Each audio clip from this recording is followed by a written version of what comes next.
नमस्कार। हमारे दर्शकों का इस प्रोग्राम में स्वागत है। आज हम चर्चा करने जा रहे हैं। टॉपिक है why we want you to invest. क्यों हम चाहते हैं कि आप इन्वेस्ट करें, ऐसा क्या कारण है। तो ये सीरीज़ जो है ये ऑर्गेनाइज की गई है IEPF के द्वारा, जो कि जिसका पर्पस है for administration of investor education and protection fund, जो कि गवर्नमेंट ऑफ इंडिया के द्वारा कंपनीज एक्ट के अंदर इसे फॉर्म किया गया है। और इसका उद्देश्य है कि समाज के अंदर इन्वेस्टमेंट को लेकर अवेयरनेस क्रिएट करना, एजुकेट करना। तो इसी उद्देश्य को हम पूरा करना चाहते हैं। और अवेयरनेस बहुत ज़रूरी है। अवेयरनेस क्यों ज़रूरी है? क्योंकि awareness is the first step to progress. देश की खुशहाली के लिए इन्वेस्टमेंट के अंदर अवेयरनेस को लाना बहुत ही ज़रूरी है। फाइनेंशियल लिटरेसी ज़रूरी है। अब सवाल उठता है, हु नीड फाइनेंशियल लिटरेसी? किसे ज़रूरत है फाइनेंशियल लिटरेसी की? क्यों हम चाहते हैं कि लोग इन्वेस्ट करते वक्त अवेयर रहें, और किसे ज़रूरत है? हमारी जितनी भी टोटल पॉपुलेशन है, आज हम 140 करोड़ हैं। तो मेरा मानना है कि हम सब 140 करोड़ को फाइनेंशियल लिटरेसी की, इन्वेस्टमेंट करने की और इसकी पूर्णतः अवेयरनेस का होना बहुत ही आवश्यक है। हम एक बहुत बड़ा परिवार है। ये पूरा विश्व, ये पूरा जो हमारा देश है, ये एक बड़ा परिवार है। और इस परिवार के अंदर एक छोटी इकाई जो हमारा छोटा परिवार है, यानी कि जिस परिवार के अंदर माता पिता और बच्चे रहते हैं, तो क्या इन चारों को फाइनेंशियल लिटरेसी की ज़रूरत है? तो सवाल का जवाब है हाँ। हमारे परिवार के इन चारों सदस्यों को फाइनेंशियल लिटरेसी की ज़रूरत है। इस बात को मैं आपको इस बच्चे के माध्यम से समझाना चाहूँगी कि इस बच्चे ने अपनी फाइनेंशियल लिटरेसी को नर्सरी क्लास से ही सीखना आरंभ किया। तो ये भी बताना चाहूँगी कि ये बच्चा कोई और नहीं, ये मैं ही हूँ। मैं नर्सरी क्लास में थी और मैंने क्लास में 3rd पोजीशन हासिल की। और हमारे स्कूल के अंदर जो बच्चे 1st, 2nd और 3rd आते थे, तो फर्स्ट वाले को सर्टिफिकेट के साथ 100 रुपये, सेकेंड वाले को 50 और जो 3rd आता था उसको 25 रुपये दिए जाते थे। तो ये पैसे कैश में नहीं दिए जाते थे। तो हमें इस सर्टिफिकेट के साथ एक पासबुक दी जाती थी, और उस वक्त उस पासबुक के अंदर 25 रुपये थे और मुझे दिए गए। तो जब मुझे याद है कि मैं 3rd, 4th स्टैंडर्ड में थी, तो मुझे बताया गया कि जब तुम नर्सरी में थी तो तुम्हें ये इनाम दिया गया। तो मुझे वहाँ से बैंकिंग में इंटरेस्ट आना शुरू हुआ। तो मैंने क्या करना शुरू किया कि हमारे परिवार के अंदर हमारे जन्मदिन पर हमें हमारे परिवार के जो दादा दादी या चाचा चाची हमें कैश में दिया करते थे। जैसे मेरी चाची मुझे 50 रुपये, मेरी दादी 25 रुपये। तो इस तरह से करके मेरे कुछ तकरीबन जन्मदिन पर 100 रुपये के करीब इकट्ठे हो जाते थे। और मैं क्या करती थी, इन 100 रुपये या जो भी मेरे पैसे इकट्ठे होते थे, क्योंकि मेरा बैंक अकाउंट था जो कि नर्सरी से चल रहा था, तो मैं यही जाकर पैसे खुद अपनी साइकिल पर जाकर बैंक में डिपॉज़िट कराती थी।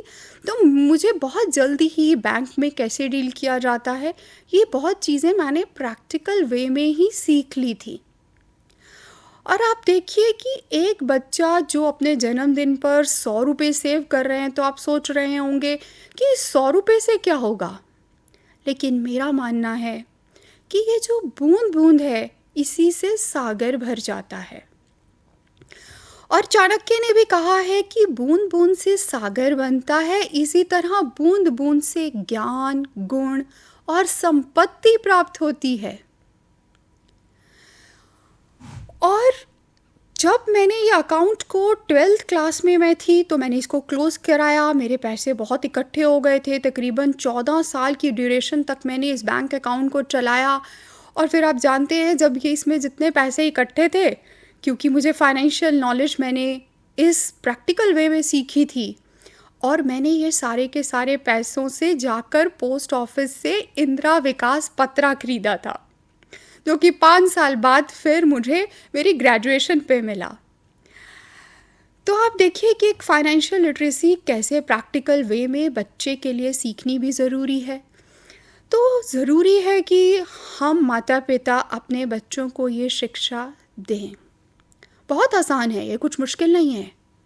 आप जब खुद का बैंक अकाउंट खुलवाने जाते हैं, बच्चे को साथ लेकर जाएं, अपने बच्चे का बैंक अकाउंट खुलवाइए। आपको इंश्योरेंस पॉलिसी खरीद रहे हैं, तो कोई एजेंट आया है आपसे बात करने, तो बच्चे को पास बिठाइए। कैसे वो पॉलिसी बता रहा है, बच्चे के लिए भी ज़रूरी है इस बात को समझना। तो ये भी हो सकता है, अगर आपका बच्चा 8th 9th 11th 12th का है, तो हो सकता है कि वो भी आपको कुछ सुझाव दे, क्योंकि आज की जनरेशन जो है वो मोबाइल्स के ऊपर इंफॉर्मेशन को बहुत जल्दी स्नैच कर लेती है। तो हो सकता है हमारे बच्चे भी हमारा सहयोग दे सकते हैं हमारे फाइनेंशियल डिसीजंस में, और ये चीज़ें इम्पॉर्टेंट है, और हम भी आपस में मिलकर एक दूसरे को सिखा सकते हैं। तो आइए चलते हैं अगले पहलू पर कि हमारे समाज में, हमारे इस परिवार में बच्चे के बाद हमारी महिलाएं, हमारी जो बहनें हैं, उनके लिए फाइनेंशियल लिटरेसी बहुत ही इम्पॉर्टेंट है। देखिए, हमारे परिवार के अंदर बहुत से परिवार हैं जिसमें जो भी फाइनेंस आप अर्न करते हैं, उसे बहुत बाखूबी हमारी महिलाएं मैनेज करती हैं। और मैं यूँ ये कहना चाहूँगी कि जो हमारी महिलाएं हैं, भगवान की उन पर इतनी कृपा है, और उनको उन्होंने इतना सशक्त बनाया है कि उनके अंदर एक बहुत बड़ी क्वालिटी है, और वो क्वालिटी है ड्यू डिलिजेंस की। एक छोटा सा उदाहरण देती हूँ। हम महिलाएं जब सब्जी लेने जाती हैं, या मान लीजिए अपने लिए साड़ी सूट कुछ भी खरीदने जाती हैं, आपको क्या लगता है हम बहुत जल्दी खरीद लेती हैं? नहीं, हम पूरी ड्यू डिलिजेंस करती हैं। पहले देखती हैं कि कहाँ से ये चीज़ सही मिल रही है, कहाँ से ये चीज़ मुझे ठीक मिलेगी। तो इसका मतलब हमारे में वो क्वालिटी है जो एक फाइनेंशियल डिसीज़न लेने वक्त करनी होती है, और वो होती है अवेयर होने की, और वो होती है कुछ भी चीज़ खरीदने से पहले ड्यू डिलिजेंस होने की। तो वो हमारी महिलाएं पहले से ही जानती हैं। और इनफैक्ट जो महिलाएं घर को चलाती हैं, परिवार को चलाती हैं, आप देखिए उन्होंने ये बात बहुत ही अच्छे से फाइनेंशियल नॉलेज की तब सीखी जब नोटबंदी हुई। आप जानते हैं कि परिवार में बहुत सारी महिलाओं ने अपने उम्र भर की या पिछले कितने सालों से जो पैसा था वो अपने पास जमा कर रखा था। तब उन्हें लगा कि अरे, मैंने तो जितने पैसे जमा किए थे आज भी उतने ही हैं। तो देखिए, एक महिला अगर 100 रुपये जमा कर रही है, 200 जमा कर रही है, 10 साल में उसने मान लीजिए 1 लाख जमा करा 10 साल पहले, तो आज वो देखती है अगर वो कैश के रूप में उसे जमा करवाती जा रही है, तो आज भी तो वो 1 लाख है। तो अगर आज ये बात हमारी महिलाएं सीख जाएं कि कैसे जब वो अपनी मेहनत के, अपने पति के मेहनत की कमाई को घर चलाने में इस्तेमाल कर रही हैं, अगर वो सीख जाती हैं कि इसी पैसे को कहाँ, कैसे और सुरक्षित रूप में इन्वेस्ट करना है, तो मैं दावा करती हूँ कि हमारे देश की प्रगति को कोई नहीं रोक सकता। तो महिलाओं का बहुत ही इम्पॉर्टेंट रोल है। एक और बहुत बेहतरीन एग्ज़ाम्पल आपके साथ शेयर करना चाहूँगी। हो सकता है बहुत सारे दर्शकों ने मूवी देखी होगी मंगलयान। तो इस मूवी के अंदर जो साइंटिस्ट थी, जिसका किरदार विद्या बालन जी ने निभाया, और आपको याद होगा कि मूवी के अंदर जब फंड्स की वजह से मंगलयान का काम बीच में रुका था, तो यहाँ जो इम्पोर्टेंट साइंटिस्ट थी, इन्होंने कहा, इन्होंने वही अपने घर की किचन का फॉर्मूला अप्लाई किया। इन्होंने कहा देखिए, जो हमारी रात की दाल बचती है ना, हम सुबह उसको तड़का लगा के खा लेते हैं, तो बस वही तो फॉर्मूला लगाना है। जब चंद्रयान का काम किया था, वहाँ जो जो सामान बचा था, आज हम मंगलयान में इस्तेमाल करेंगे तो हमारे फंड्स बच जाएंगे। तो आप देखिए, ये जो हमारी महिलाएं जब किचन में घर में काम करती हैं, जो फार्मूलाज के ऊपर वो काम करती हैं, वही फार्मूलाज किसी यान को मंगल तक पहुंचा सकते हैं। तो वही ड्यू डिलिजेंस जो वो जानती है, जिसको उसने प्रैक्टिस किया है, जब वो समझ गई कि कैसे इस 100 रुपये को मैं 200 रुपये बना सकती हूँ, तो हमारे देश की स्थिति वाकई ही डबल होने वाली है। तो मैं अपनी बहनों से, अपने देश की महिलाओं से गुजारिश करती हूँ कि जागिए, समझिए कि कैसे हमारे पास जो ये 100 रुपये हैं, कैसे मुझे इनको 200 बनाकर ही रहना है। तो बढ़ते हैं आगे। अब हमारा जो ये सोसाइटी है, हमारा देश है, इसमें हम सब काम में कार्यरत हैं, और इसे अगर हमें डिफरेंट हिस्सों में डिवाइड करूं, तो आप स्लाइड में यहाँ देखिए, जैसे कि सैलरीड हैं, हमारे समाज के अंदर कुछ सेल्फ एम्प्लॉयड हैं, कोई बहुत बड़ा बिजनेस चला रहा है, कोई इन्वेस्टर है, और हमारे साथ हमारी सरकार है। अब देखिए, ये जो ग्रोथ है, अल्टीमेटली हम सबका क्या उद्देश्य है? हम ग्रोथ चाहते हैं। चाहे मैं इंडिविजुअल हूँ तो मैं अपने पैसे में ग्रोथ चाहती हूँ, सरकार है तो वो चाहती है कि देश अच्छे से चले, पैसे की ग्रोथ हो, बिजनेस चला रहे तो वो अपने बिजनेस को ग्रो करना चाहता है। किस चीज़ की ज़रूरत है? पैसे की ज़रूरत है। और पैसे की, जो ये मनी की ज़रूरत है, तो यहाँ पर सर्कुलेशन ऑफ मनी का होना बहुत ही ज़रूरी है। देखिए, ये जो मनी है, इसका जो रोल है बिल्कुल वैसा ही है जैसा हमारे शरीर में रक्त का है। ये एक तरह से ब्लड का काम करती है। जैसे कि शरीर के अंदर अगर ब्लड का सर्कुलेशन रुक जाएगा तो हमारा शरीर चलना बंद हो जाएगा। तो बिल्कुल वैसे ही अगर हमें अपनी अर्थव्यवस्था को बेहतरीन तरीके से चलाना है, तो उसके लिए बहुत ही ज़रूरी है कि मनी का सर्कुलेशन रहे। रोकना नहीं है, मनी को रोकना नहीं है। जब मैं कह रही हूँ तो यहाँ में मेरा कहने का अर्थ ये है कि आपको, जैसे महिलाएं अपने पास कैश में घर पे पैसा रख रही हैं, उसको आगे उसकी फर्दर यूटिलाइजेशन नहीं हो रही, या आपने अपने पैसे को अपने पास ही रखा है, उसको आप फर्दर इन्वेस्ट ही नहीं कर रहे हैं, तो उससे क्या होता है कि मनी का जो सर्कुलेशन है वो रुक जाता है। तो सबकी रिक्वायरमेंट्स जो हैं वो अलग से हैं। जैसे वो कहते हैं ना कि नो साइज फिट ऑल, यानी कि सबको अपनी अपनी ज़रूरतों के हिसाब से इन्वेस्ट करना है। जो सैलरीड है उनकी ज़रूरतें अलग से हैं, जो बिज़नेस में है उनकी इन्वेस्टमेंट की ज़रूरतें अलग से हैं। अब देखिए, जो तो हमारी सैलरीड क्लास है, और मेजॉरिटी हमारी कंट्री के अंदर ज़्यादातर आप देखेंगे कि सैलरीड लोग ज़्यादा हैं।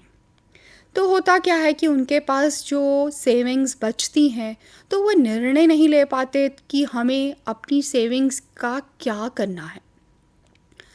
तो इसके लिए कोई बहुत बड़ा फॉर्मूला नहीं है, बहुत आसान बात है।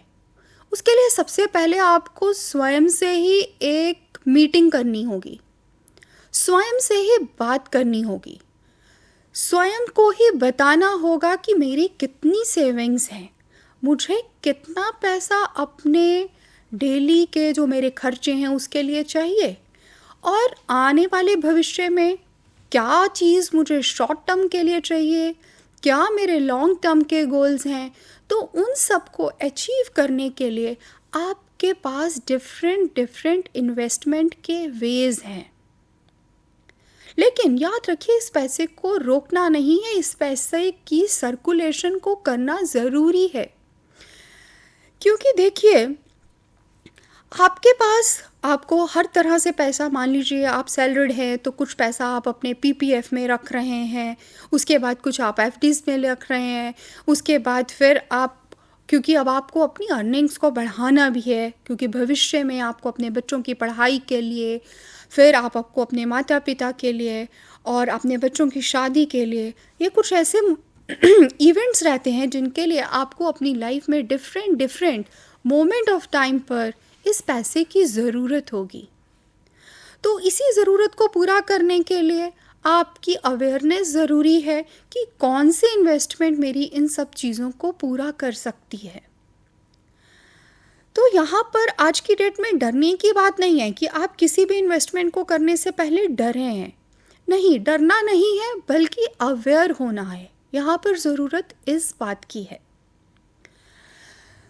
तो ये तो हमारे सैलरीड क्लास के लिए था, क्योंकि उनकी इनकम फिक्स्ड रहती है। लेकिन जो बचे हुए पैसे हैं, कैसे मुझे इसे डबल करना है, कैसे यही पैसा मेरे लिए काम करेगा, मेरे बच्चों के भविष्य की पढ़ाई के लिए या मेरे बच्चों की शादी के लिए, मेरे माता पिता के लिए, तो ये प्लानिंग मुझे अपने इस पैसे के साथ करनी ही है। तो आगे चलते हैं। हमारे समाज में हमारे भाई बहन जो काम कर रहे हैं, सेल्फ एम्प्लॉयड हैं, प्रोप्राइटर्स हैं, पार्टनरशिप में काम कर रहे हैं जो लोग, अब उनका छोटा बिजनेस है और उसके लिए उनको पैसा चाहिए, तो कई बार वो स्ट्रगल करते हैं पैसा लेने के लिए। लेकिन कई बार ये आज की डेट में ये सिनेरियो है कि कई बार अवेयरनेस नहीं है कि उसको पैसा कहाँ से मिलेगा। देखिए, ये पूरी चेन है।